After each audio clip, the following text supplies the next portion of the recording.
Assalamualaikum warahmatullahi wabarakatuh. Nah, akhirnya ya Dr. Tifa buka-bukaan kenapa Dr. Tifa mundur dari polemik ijazah Jokowi. Nah, akhirnya terbongkar ya di akun X-nya.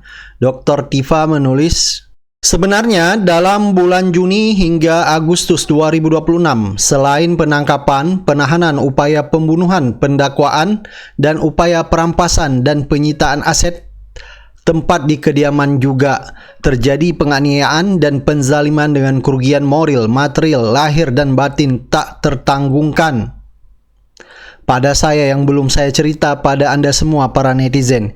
Minggu ini jika diizinkan Allah saya akan konferensi pers tentang hal tersebut. Nah, kita sudah tahu ya kenapa Dr. Tifa pada akhirnya mundur dari polemik ijazah Jokowi ya. Kata Dr. Tifa hijrah. Jadi ternyata Dr. Tifa membongkar ya, dalam bulan Juni hingga Agustus saja 2026, selain Dr. Tifa ditangkap, ditahan, ada juga upaya pembunuhan dan sampai upaya perampasan dan penyitaan aset tempat kediaman ya. Kemarin kita lihat sampai apartemen Dr. Tifa disita ya. Nah, bukan hanya itu saja kata Dr. Tifa, begitu banyak kerugian material ya, lahir dan batin yang belum pernah diceritakan kepada kita semua. Sehingga pada akhirnya pun Dr. Tifa berpikir panjang ya, mengambil kesimpulan, akhirnya rehat dari polemik ijazah Jokowi dan kemungkinan beliau akan kembali ke karirnya yaitu sebagai dokter. Dan Dr. Tifa berencana akan melakukan konferensi pers ya untuk menyampaikan apa yang selama ini menjadi pertanyaan dari netizen. Kenapa Dr. Tifa pada akhirnya pun menyerah dalam polemik ijazah Jokowi. Dan sebelumnya juga kita pernah mendengar bahwa Dr. Tifa selain diancam dibunuh, Dr. Tifa juga pernah ditawarkan yaitu uang sebesar 50 miliar untuk menyudahi polemik ijazah Jokowi. Tetapi Dr. Tifa waktu itu tidak menyerah ya. Nah, tidak hanya itu saja. Gara-gara Dr. Tifa akhirnya mundur dari polemik ijazah Jokowi, Gus Nur akhirnya akan menggantikan posisi Dr. Tifa. Artinya, Gus Nur akan melakukan gugatan terhadap Jokowi. Gus Nur sebelumnya menjadi tersangka dalam polemik ijazah palsu, sehingga Gus Nur ya harus mendekam di penjara dengan tuntutan 6 tahun penjara. Nah, kali ini Gus Nur berencana akan melawan Jokowi. Coba kita lihat ya seperti apa statement dari Gus Nur. Oke, Dr. Tifa, ramai beritanya Dr. Tifa hijrah. Boleh dibilang berhenti atau mundur dari hiruk pikuk dunia atau berita atau urusan ijazah palsu mantan Presiden Republik Indonesia yang ke-7 ya. Kalau bahasanya Dr. Tifa itu hijrah. Hijrah itu berarti pindah dimensi ya. Dari gelap menuju terang, dari susah menuju senang, dari satu kota menuju kota yang lain. Nah, itu namanya hijrah. Oke, dari tidak ngurus ijazah menjadi dari sibuk urusan ijazah, hijrah tidak urus ijazah. Oke, itu namanya hijrah. Beberapa poin saya ingin review, ingin komentari, mudah-mudahan manfaat.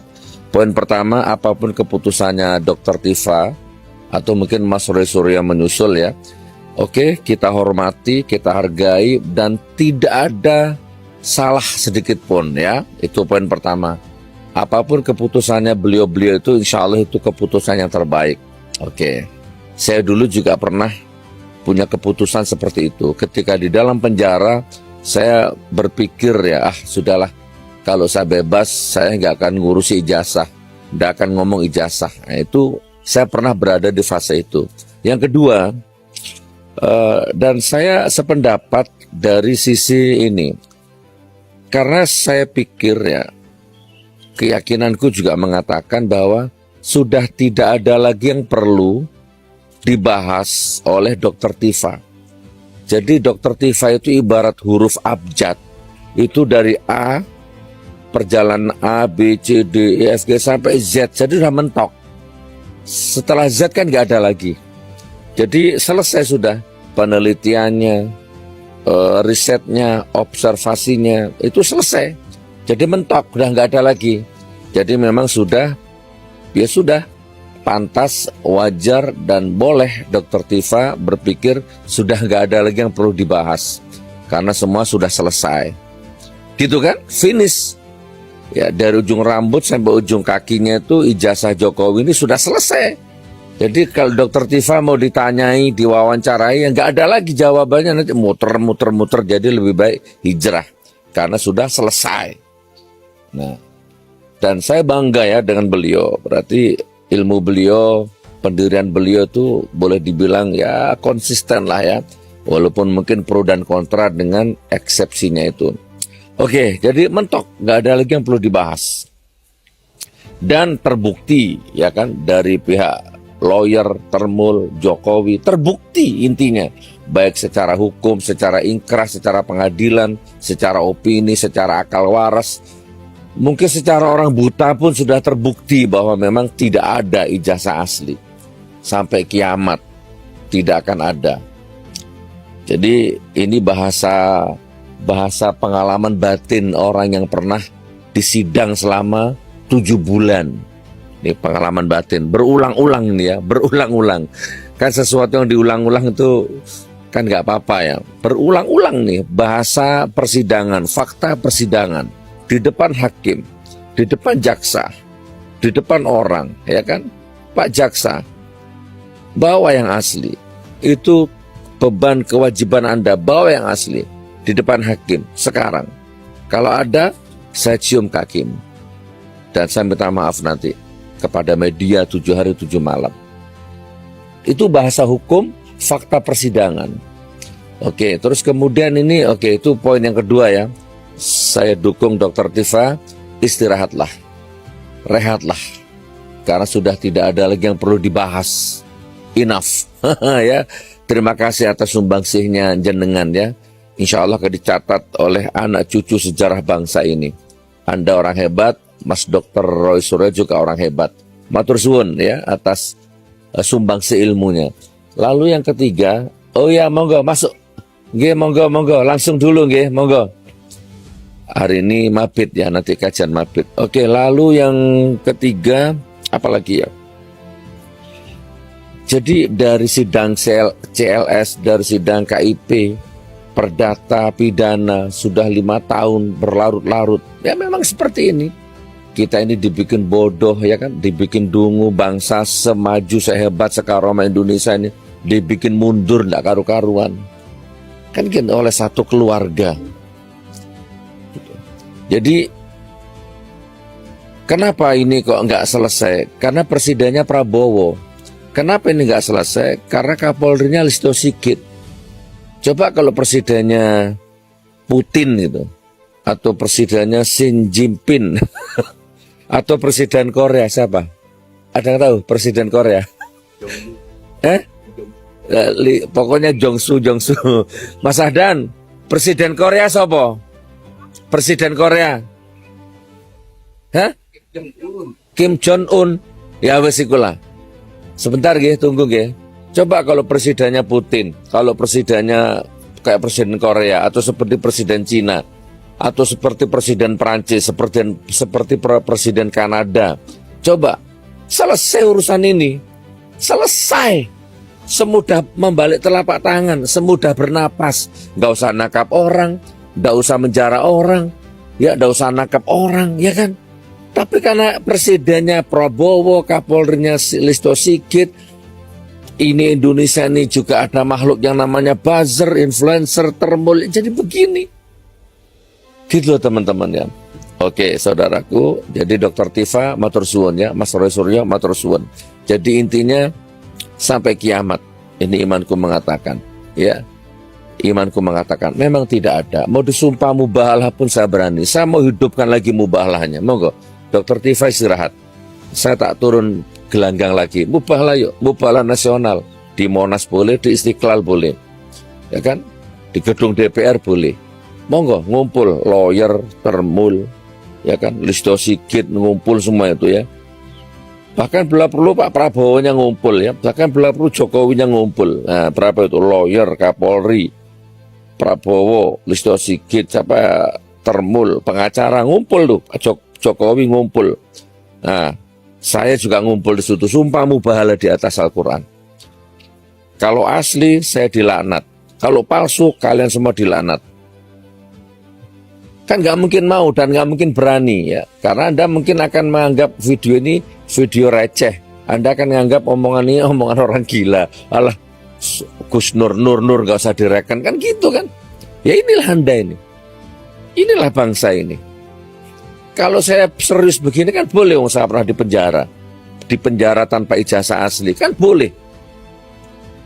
Ayo, saya ingin mencerdaskan anak bangsa, saya ingin mencerdaskan bangsa ini. Saya nggak terima bangsa ini dibodohkan, dijajah seperti ini. Dijajah oleh londo ireng seperti ini. Saya ingin mewariskan. Video ini mudah-mudahan masih ada sampai 7 turunan saya. Saya sudah meninggal, video ini masih ada. Tercatat jadi sejarah, bahwa sampai kiamat saya nggak terima. Bangsa ini dibodohkan, dijajah oleh orang-orang seperti ini. Gitu ya saudaraku ya, ini sumbangsi saya. Jadi saya setuju Dr. Tifa sudah nggak usah bahas lagi, karena memang sudah nggak ada yang perlu dibahas. Ya selesailah intinya ya. Nanti kita tinggal menunggu takdir Allah saja nanti, insya Allah ya. Kalau soal saya nuntut 1 triliun, 2 triliun, ya ini masih tahap istiharoh, masih tahap konsultasi. Toh saya juga lagi tahap meluruskan niat. Ya kan, saya nggak butuh duit, saya nggak butuh uang, saya nggak butuh sensasi. Tapi kalau seandainya ditempuh, seandainya Allah ridho, cair misalkan ya, saya menang. Wah, saya buat rumahnya rakyat. 1.000 rakyat, 2.000 rakyat, tak buat rumah semua, tak hamburkan uangnya nanti. Ya, bila perusahaan nyewa helikopter, uangnya tak buang dari helikopter itu nanti. Ya, jangan sampai uang itu masuk ke perut saya sepeser pun. Ya, ini bukan karena duit, ini karena lillahi ta'ala. Dari awal lillahi ta'ala, bukan karena duit.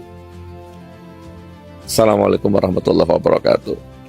Memerdekakan diri saya sendiri dari persoalan polemik ijazah ya. Saya ya insya Allah akan terus bersedia menjadi ahli maupun jadi saksi fakta bagi pengadilan-pengadilan yang menyidangkan kasus ijazah ini. Tetapi untuk saya sendiri, saya harus berjalan, saya harus melangkah kepada domain-domain yang selama ini juga sudah saya tekuni. Ya, buku kontroversi vaksin ini menjadi sebuah momentum bagi saya untuk hijrah ya.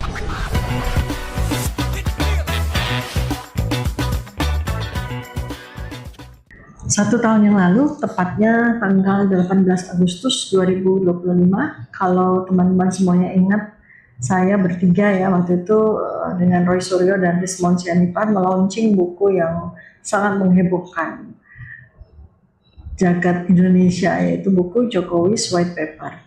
Itu adalah buku karya ilmiah kami bertiga ya, terutama khususnya adalah saya, yang berkaitan dengan problem persoalan polemik ijazah dari mantan Presiden Republik Indonesia ke-7 yaitu Bapak Joko Widodo ya. Dan 1 tahun berselang ya, berbagai macam peristiwa terjadi, termasuk kriminalisasi yang terjadi pada saya sejak tanggal 30 April 2025. Dan 1 tahun ini saya berpikir bahwa untuk saya itu enough ya, cukup. Karena tugas saya sebagai ilmuwan, sebagai peneliti sudah saya tunaikan.